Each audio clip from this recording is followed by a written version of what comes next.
dia si mata sebelah itu telah merestui berbagai upaya-upaya kami. Upaya apa itu? Mewujudkan tatanan dunia baru yang seluruh aspek kehidupannya, hukum, ideologi, politik, ekonomi, budaya, pendidikan, medis, farmasi, pertanian, peternakan, militer, pertahanan, keamanan, semua bidang kehidupan berfondasikan nilai-nilai kekufuran Dajjal. Jadi kalau Anda merasa kok hari ini kehidupan kita nggak terasa Islami ya, kok kita berusaha memperjuangkan Islam sulit betul. Kenapa? Karena sistem dunia ini memang sedang dirancang untuk menjadi sistem kekufuran. Bismillahirrahmanirrahim. Rindu surga.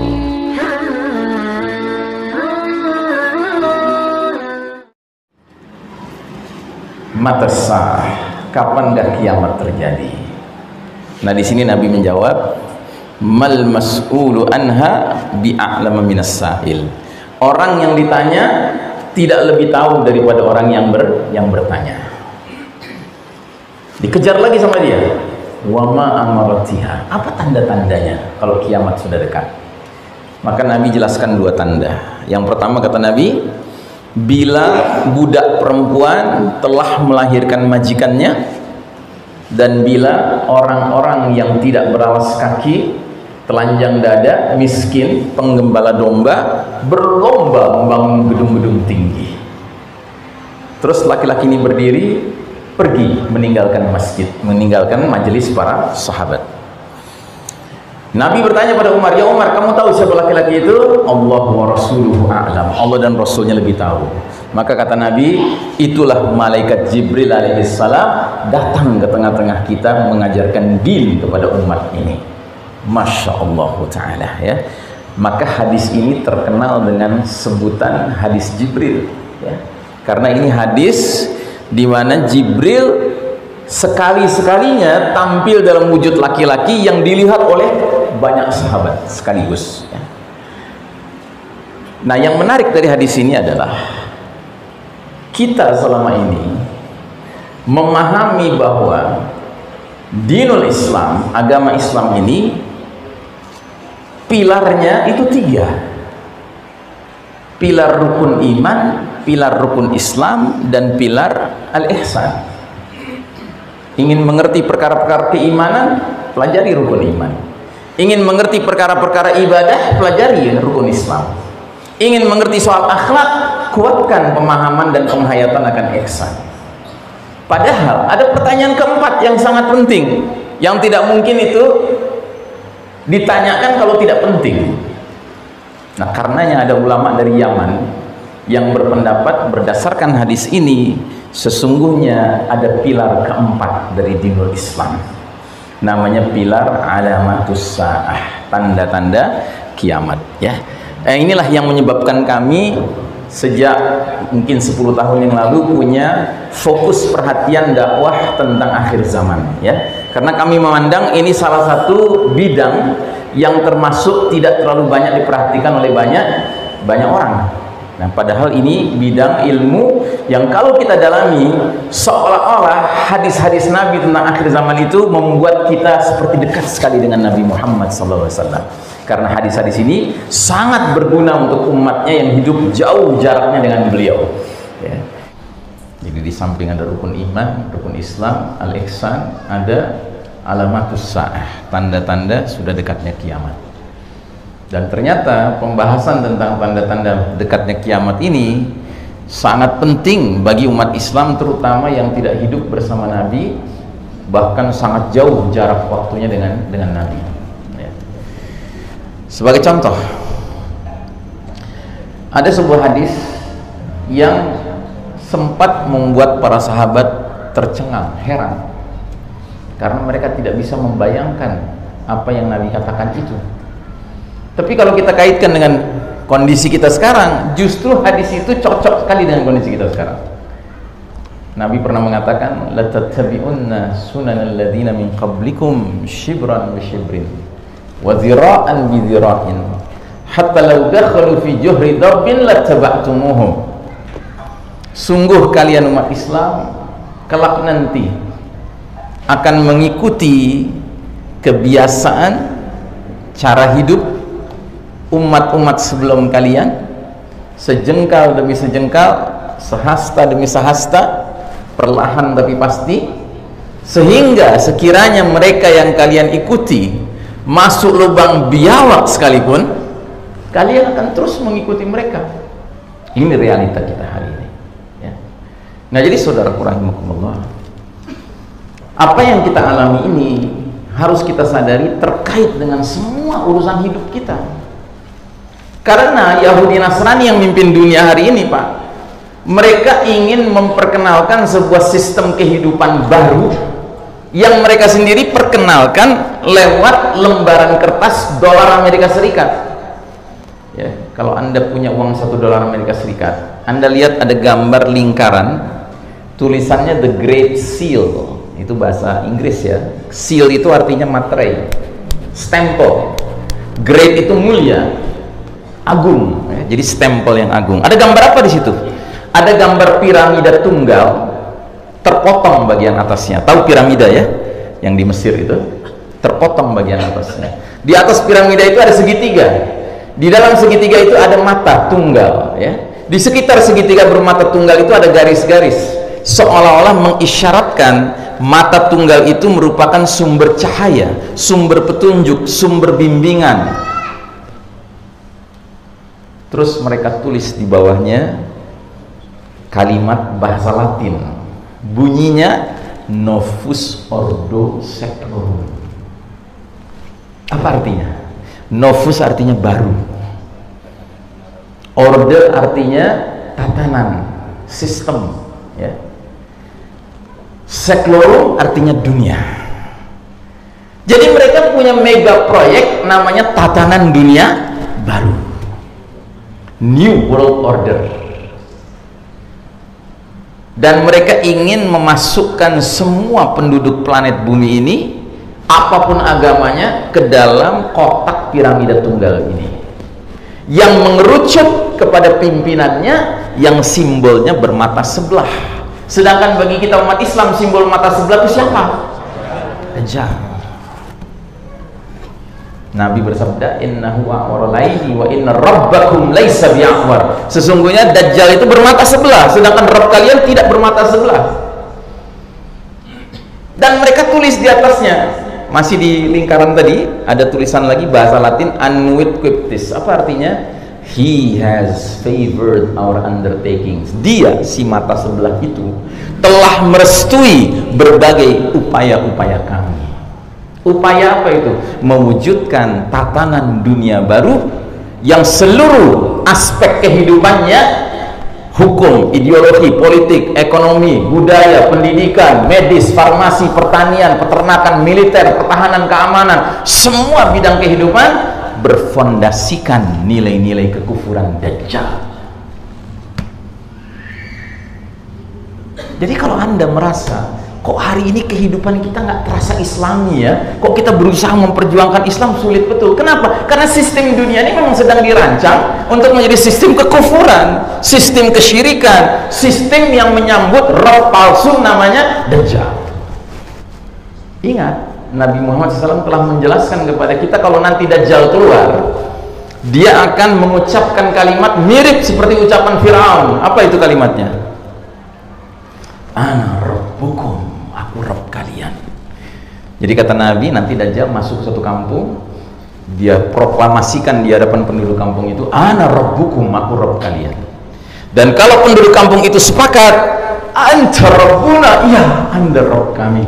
Apa yang diberikan sama Dajjal pada kaum itu? Diberikan surga. Dia perintahkan, hai langit turunkan hujan, turun hujan, hai bumi keluarkan tumbuh-tumbuhanmu, keluar tumbuh-tumbuhannya, sehingga hewan ternak dari kaum ini menjadi gemuk-gemuk.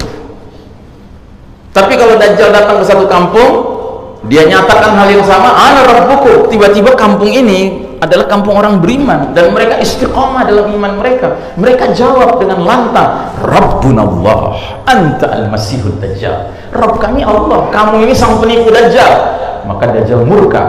Hai langit jangan turunkan hujan, enggak turun-turun hujan. Hai bumi jangan keluarkan tumbuh-tumbuhan, enggak keluar tumbuh-tumbuhannya. Sehingga hewan ternak kaum mukminin ini kelaparan, bermatian, ya, bergelimpangan, mereka tidak bisa dapat makanan. Tapi orang-orang beriman faham harus berbuat apa, karena sudah diberi jawaban sama Nabi. Di era sulit makanan, di zaman Dajjal muncul nanti, makanan orang beriman adalah makanan malaikat. Tasdiq, tasbih, tahmid, tahlil, takbir, zikrullah, ya. Makanya sebelum Dajjal muncul, ketika sistemnya baru sistem Dajjal, Dajjalnya belum muncul. Sekarang sistem sudah sistem Dajjal, tapi Dajjalnya belum muncul, ya. Kita harus latihan rajin zikrullah. Supaya apa? Kalau nanti kita dipanjangkan umur sampai ke era Dajjal keluar, mudah-mudahan zikrullah yang sudah biasa rajin kita kerjakan itu tiba-tiba berubah menjadi nutrisi. Kalau sekarang baru jadi nutrisi rohani, tapi nanti dia benar-benar menjadi nutrisi jasmani kita. Nah, jadi saudaraku rahimakumullah, istilah sistem Dajjal ini kami ambil dari tulisan seorang muslim Inggris namanya Ahmad Thompson. Dia tulis buku judulnya Dajjal the Antichrist. Gambar depannya dari uang $1 tadi. Sudah diterjemahkan ke bahasa Indonesia buku ini dengan judul Sistem Dajjal, ya. Isinya menguak, ya, akar permasalahan dari tatanan dunia baru sekarang ini. Cuma sayang, seribu sayang, buku Sistem Dajjal ini tidak mungkin Anda bisa dapatkan di toko buku manapun sekarang. Dulu tahun 2013 dia terbit, bahkan dulu pertama kali terbit tahun 2000, warnanya merah, kalau yang baru warnanya hijau. Tapi sayang, sekarang nggak bisa Anda temukan di toko buku manapun. Termasuk di Jakarta tuh terkenal ada toko buku Buyung, ya, Bang Buyung di Senen itu, nggak punya dia buku itu, nggak tersedia. Kira-kira mungkin diborong sama sistem Dajjal buku itu, ya. Karena sistem Dajjal tidak ingin manusia paham tentang sistem Dajjal, ya. Nah, jadi saudaraku rahimakumullah, sistem ini membuat manusia tergantung kepadanya, bergantung kepadanya, dan merasa kalau kita mau hidup nyaman di dunia ini, kita harus nurut sama new normal ini, new order ini, ya. Semuanya diarahkan sama mereka, Pak. Nah, disinilah kemudian saya katakan pentingnya menjaga takwa di tengah fitnah akhir zaman. Karena takwa itu jaminannya dari Allah apa? Furqan. Kata Allah, ya ayyuhalladzina amanu in tattaqullaha yaj'al lakum furqanan. Hai orang-orang beriman, jika kalian bertakwa kepada Allah, niscaya Allah berikan furqan kepada kalian. Furqan itu apa? Pembeda. Kemampuan membedakan mana yang hak, mana yang batil, mana yang benar, mana yang salah, mana yang diperintahkan Allah, mana yang dilarang Allah, mana yang ma'ruf, mana yang mungkar, mana yang sunnah, mana yang bidah, ya. Kita mengerti. Makanya khotib Jumat tidak dikatakan sah khutbah Jumatnya kalau sama sekali tidak ada nasihat bertakwa kepada jamaahnya. Setiap pekan sekali minimal kita harus diingatkan untuk bertakwa, karena dari takwa itulah munculnya furqan. Sebab sistem Dajjal ini justru ingin perkenalkan kepada kita bahwasanya yang buruk itu baik, yang baik itu buruk. Mereka ingin perkenalkan kepada kita bahwasanya yang menurut kita menuju ke surga itu menuju ke neraka, yang justru menurut kita menuju ke neraka, kata mereka itu menuju ke surga. Karena memang hakikatnya Dajjal itu membawa dua sungai, sungai air dan sungai api. Dan kata Nabi, kalau kalian nanti ketemu Dajjal, dia tawarkan dua pilihan sungai itu, pilihlah tanpa keraguan sungai apinya Dajjal. Tundukkan kepalamu, ambil apinya dengan memejamkan mata sambil baca awal suratul kahfi, niscaya Anda akan rasakan air yang sejuk, kata Nabi SAW. Tapi orang-orang yang pandangannya sudah ditipu oleh Dajjal, jelas akan masuk ke dalam sungai airnya, yang hakikatnya justru neraka Allah Subhanahu wa ta'ala. Nah, Dajjal belum muncul, saudaraku rahimakumullah, tapi sistemnya sudah berlaku sekarang. Karenanya pilihannya ada pada kita masing-masing. Bagaimana sikap kita? Kalau kita mau bertakwa yang sebenar-benarnya, jadilah orang yang siap berbeda, ya. Karena kata Nabi SAW, bada'al islamu ghariban wa sayaudu ghariban fatuba lil ghuraba. Islam itu awal mula datang asing, aneh, nanti akan tiba masanya menjadi asing dan aneh lagi. Maka beruntunglah orang-orang yang terasingkan, ya. Jadi jangan merasa kecil hati. Kalau Anda terus mengikuti panduan ketakwaan, ya, boleh jadi Anda makin lama makin aneh di tengah-tengah masyarakat yang pilihannya ikut arus sistem Dajjal ini, ya. Tapi percayalah, justru Anda yang akan beruntung di akhirat kelak nanti, ya. Nabi sampai mengatakan, wudidtu an alqi ikhwani, aku rindu sekali ketemu saudara-saudaraku. Para sahabat bilang, bukan kami saudara-saudaramu? Oh tidak, kalian sahabat-sahabatku. Saudara-saudaraku adalah mereka yang datang di kemudian hari, tidak berjumpa denganku, tapi mereka taat dan cinta kepadaku sebagaimana kalian taat dan cinta kepadaku. Mereka akan hidup di dalam ayyamus sabr, hari-hari yang menuntut kesabaran. Dan pada hari-hari itu, kalau mereka mengerjakan satu amal saja yang sesuai sunnah Nabi, sunnahku kata Nabi, maka nilai amalnya seperti amal 50 orang. Sahabat bertanya, 50 orang di kalangan kami apa di kalangan mereka? Bahkan di kalangan kalian. Masya Allah Ta'ala. Jadi saudaraku rahimakumullah, hari-hari ini kita sedang menyaksikan bagaimana musuh-musuh Allah, Yahudi yang memimpin dunia hari ini, bukan saja sudah mengacak-acak sistem hukum kita, sehingga bukan hukum Islam yang berlaku di negeri-negeri kaum muslimin. Sistem ekonomi kita bukan ekonomi Islam yang berlaku, tapi ekonomi ribawi yang berlaku. Sistem budaya kita bukan budaya zikrullah yang muncul, tapi budaya fiktor, pikiran-pikiran kotor. Semua bidang sedang diacak-acak, dan yang terakhir sedang diacak-acak dan tampaknya sukses juga adalah bidang ibadah kita, Pak.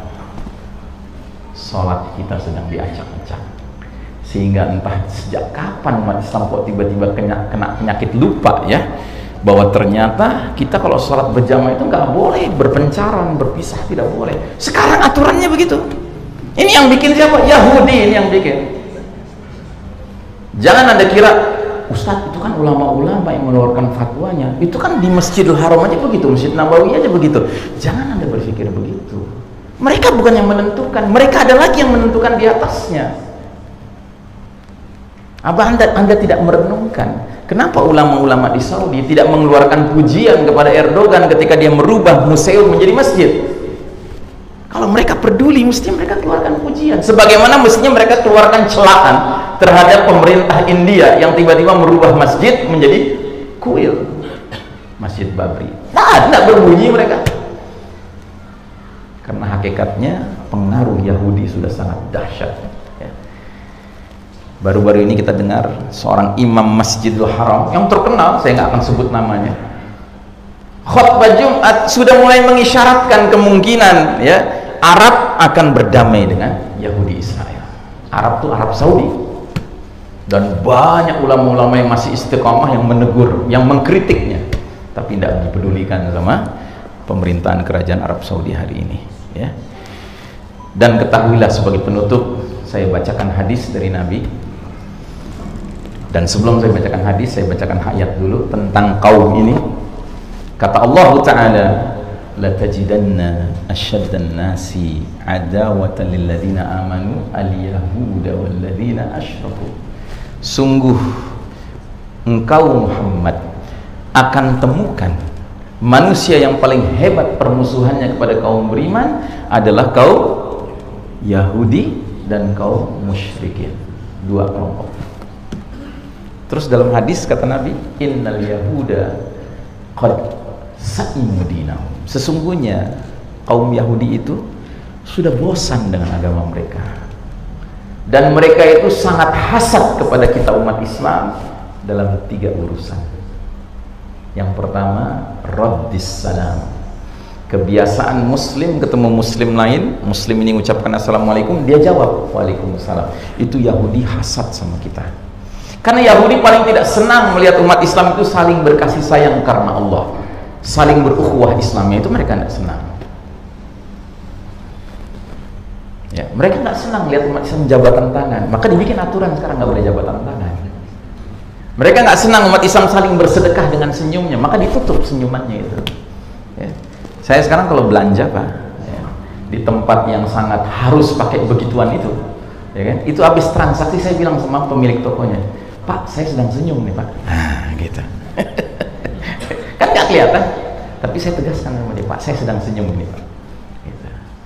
Untuk menunjukkan betapa pentingnya kita tetap bersedekah, sekalipun aturannya menghalangi kita. Yang kedua, Yahudi hasad sama kita dalam urusan apa? iqamatis sufuf, kedisiplinan kita merapihkan saf salat kita, menegakkan saf salat kita. Dan saf salat kita itu dikatakan tegak kalau dua syaratnya terpenuhi. Satu, lurus. Dua, rapat. Dan ini yang hari ini sedang diacak-acak sama mereka. Nabi mengatakan, tutuplah celah-celah di antara kalian, sebab di situ akan ada syaitan. Furujatin lisyaitan. Hari ini ada masjid-masjid yang secara khusus ngasih tanda di mana syaitan hendaknya berada. Sampai dikasih tanda, Pak. Gitu. Nabi pernah mimpin sholat para sahabat, ada sahabat yang bercelah sedikit saja antara mereka. Selesai sholat Nabi bilang, aku tadi lihat ada syaitan anak domba di antara kalian. Kalau melihat yang sekarang, Pak, kira-kira anak domba atau sekeluarga domba hadir sekarang? Ya. Kita harus tersinggung, Pak, bahwa masjid-masjid kita ini bukan diramaikan oleh orang beriman, tapi diramaikan oleh syaitan. Harus tersinggung kita.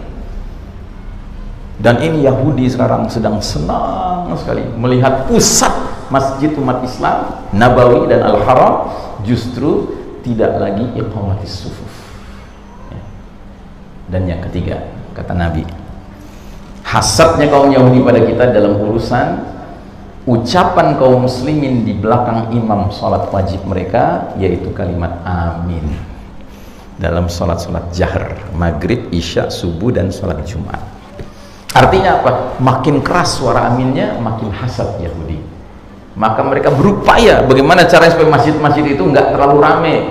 Dengan cara sekarang masjid yang mestinya muat 1000 orang, cukup 300 orang saja. Ya, harus banyak menyediakan tempat buat syaitan. Ya tak? Nah, jadi saudaraku rahimahumullah, kita punya pilihan.